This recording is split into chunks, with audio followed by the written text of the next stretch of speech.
For those of you born in the 2000s, the 2010s seems like a very nostalgic decade for kids born in the 2000s.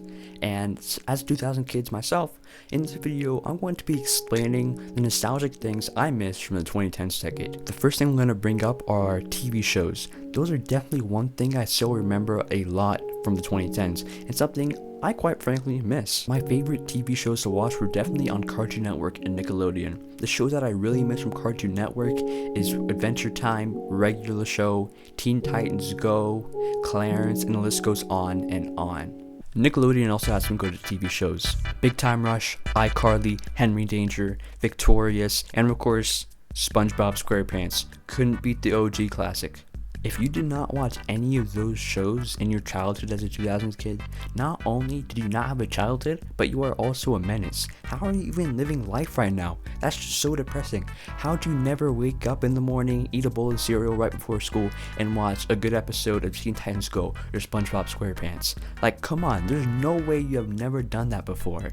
Complete menace. Now we move on to video games, especially made in the 2010s. However, there are some exceptions of some older games. What I used to play with back in the day was a Nintendo 3DS and the Wii. Me personally, I had the blue extra large Nintendo 3DS, but I never had a Wii, so I always went to my friend's house, and on the Wii, we played Skylanders Trap Team, Skylanders Swap Force, Lego Star Wars The Complete Saga, and of course, Wii Sports. My favorite Wii Sports games were the tennis one, the golf one, and the baseball one. Those are definitely my personal favorite. And on my Nintendo 3DS, what I would play is also Lego Star Wars The Complete Saga, Star Wars The Clone Wars, Super Mario Brothers, and Super Mario Brothers 2. Once I got a little bit older and my Nintendo 3DS broke, I got my first ever iPad, and that's when I started getting introduced to mobile games. The mobile games I liked to play on my first ever iPad were Clash of Clans, Subway Surfers, Temple Run 2, Crossy Road, and the list goes on. I didn't have this on my iPad because I never really spent money on my iPad, but I also played Minecraft Pocket Edition. Such a goated game back then. However, I did watch a lot of Minecraft on YouTube. So that moves us to watching videos on YouTube. What types of games I like to watch on YouTube? Some games I like to watch back in the day were definitely Minecraft mods, especially made by popular MMOs, TDM, and Little Lizard Ninja. Five Nights at Freddy's also was a really popular game back then, and it's so popular right now. Back then, I wouldn't even want to see my friends playing it, but if I built the courage to, I'd see them run out of power, and when they're about to die by Freddy because they just ran out of power, I'd run away to another floor. Back then, since I was too scared to play Five Nights at Freddy's and pretty much watch it, I started watching some Minecraft Five Nights at Freddy's. Sam Gladiator especially had the best Minecraft Five Nights at Freddy's videos, and you can't prove me wrong, cause he was a legend, and it's tough that he doesn't really post that much anymore. This intro from Sam Gladiator is something that I'll never forget, and if you hear it, you'll probably remember it too. Yo, what is up, my gladiators? Sam here, and we are back once again with another Minecraft. But it's crazy to see how far FNAF has went. I mean, it went from a game made by this one guy trying to make money for his family to actually making a movie out of it. It's actually crazy how far it's come.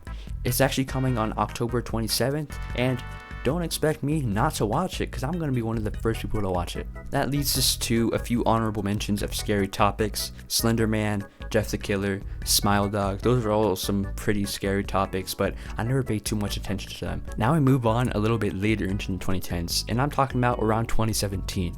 So back in 2017, that's really when I started to play a lot more Roblox and when I started my YouTube channel. Roblox back in the day was definitely something different.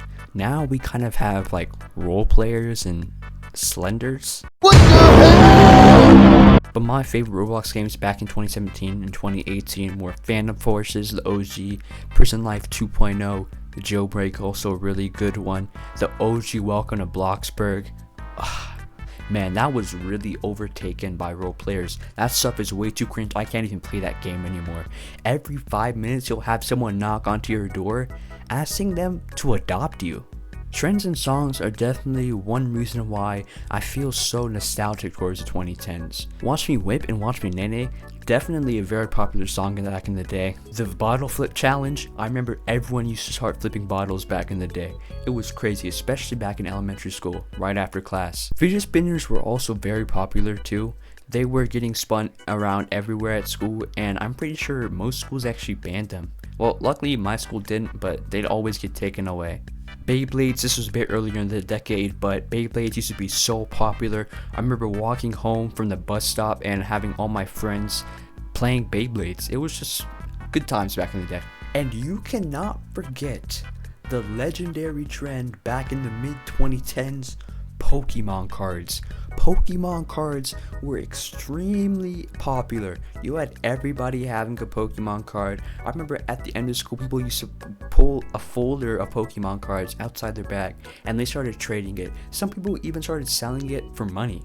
I was the one who always just kept a Pokemon card collection. I never really traded it, but this one day I traded this GX, the only GX I had, I forgot the name of the card, for this Mega Blastoise. It was so obviously like printed onto a regular card and it was ruined, but I ended up trading it anyway and I got scammed. After that, no more Pokemon cards. So hopefully this video kind of revived your nostalgia a little bit. If it did, please leave a comment down below talking about what you guys did differently than me or relating to what I did back in the 2010s. And leave a like, subscribe, join the Discord server, check out all my socials in the description below, and I'll see you all in the next video.